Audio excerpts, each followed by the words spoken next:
Hi, this is Brandon Smiley from ThirstGym.com. Today we're talking about an exercise called the 90-90 hip lift with hip shift. This is a great breathing, respiration-based drill aimed at trying to work on the hips. So we're going to need something to put your feet up against. It can be a wall. If you have a chair, it really will do. Anything that you can just get your feet up on, so you can probably do this at home. And you're going to want some kind of object you can put in between your knees. If you don't have this, that's not the end of the world, but it will help us facilitate a little bit more adductors and internal rotation, which can be really important if you're probably somebody that needs to do this. So we're going to put our feet up on the wall or whatever it is, the object that you have, and we're going to create a 90-degree angle. So we want a 90-degree angle at our hip and our knee. We're going to make sure our feet are pushed flush against the wall or whatever it is that you're using, and that our feet are even. We don't want them staggered. Okay, we want them good and even. Then we're going to take that object that you got, yoga block works, can of soup, whatever. Take that, put it in between your knees here. Brief squeeze, okay? It's like an egg. We don't want to crack it. We just want to make sure we have some tension here. Then, to learn how to get your posterior tilt, so I want you to arch away, create a arch in your low back, make like a roadway, and then I want you to get rid of that arch by taking your knees with your feet that are pushed to the ground or into the wall. Push against the wall, drive your knees up towards the ceiling, pull yourself with your hamstrings or the back side of your thighs here to create that tilt. Okay? That's our 90-90 tilt right there. I should be able to feel some abs. I should be able to feel some hamstrings and some glutes, but I also want to make sure I'm not losing this ball. Okay? So I do feel a little bit of adductors for myself.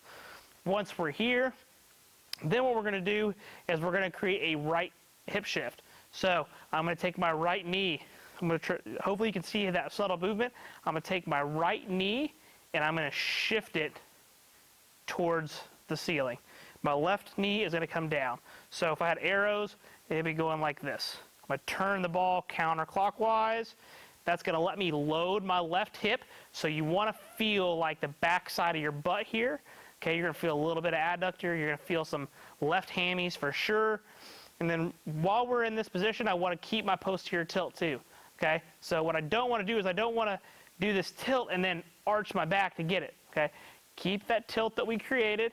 Subtle shift, almost like you're going to push yourself into the side if you want to think of it that way, but really we're just going to drive that up. You do want to feel almost like the arch of your left leg here, so I feel a ton of left leg, a little bit of right, not like a lot, but it's still got contact. You can lift it if you want to try to do that. Usually I just keep people flat at first and we just start there. But once we get this position, okay, basically what that's taking with our pelvis is if your pelvis is naturally kind of oriented towards the left or you're facing towards the left, our goal here is to reshift so we're facing towards the right. I'm sorry, if we're facing towards the right, our goal is so that we're facing towards the left here. Then what we're going to do with since I got my posterior tilt and everything, now we're going to take our diaphragmatic breaths, just rock our head back a little bit, in through our nose, out through our mouth. Try to feel those ribs come down with that shift.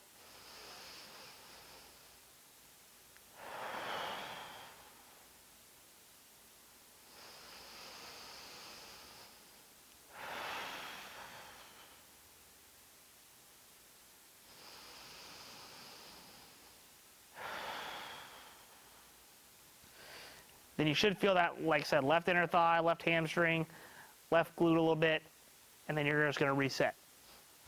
So, like I said, what we're trying to do is we're trying to invert the pelvis, okay? We're trying to get the guts kind of going down just a little bit. That's going to make it harder to breathe. That's going to make our diaphragm work harder. What we're also getting from this is that hip shift. In most cases than not, most people need to be reoriented towards the left. So if you're going to do this, you're probably somebody that's going to raise your right foot either off the wall or you can leave it on the wall and still shift. People are going to say one thing works better than the other, and quite honestly, I've felt like I've seen results with both. Most people say that you want to feel your heels on the ground at all time, but I will say that I feel a more intense and feel the exercise more when I briefly lift my right foot off the ground or off the wall. But again, I'll leave that up to you.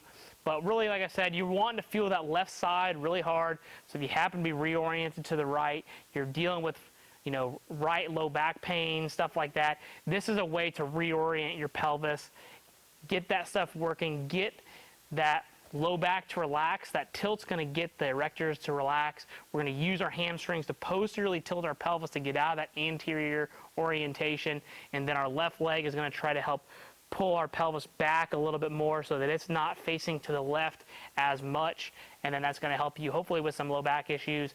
But when it comes to your breathing, about 5 breaths, and I think 3 sets, and if you can do it 2 to 3 times per day if you're really dealing with issues, that's where you want to be. But if you're not dealing with a whole lot of issues, but you notice you've had them in the past, maybe doing this before and after you train will be enough to keep things at bay, and then one day on your off days while you're at home.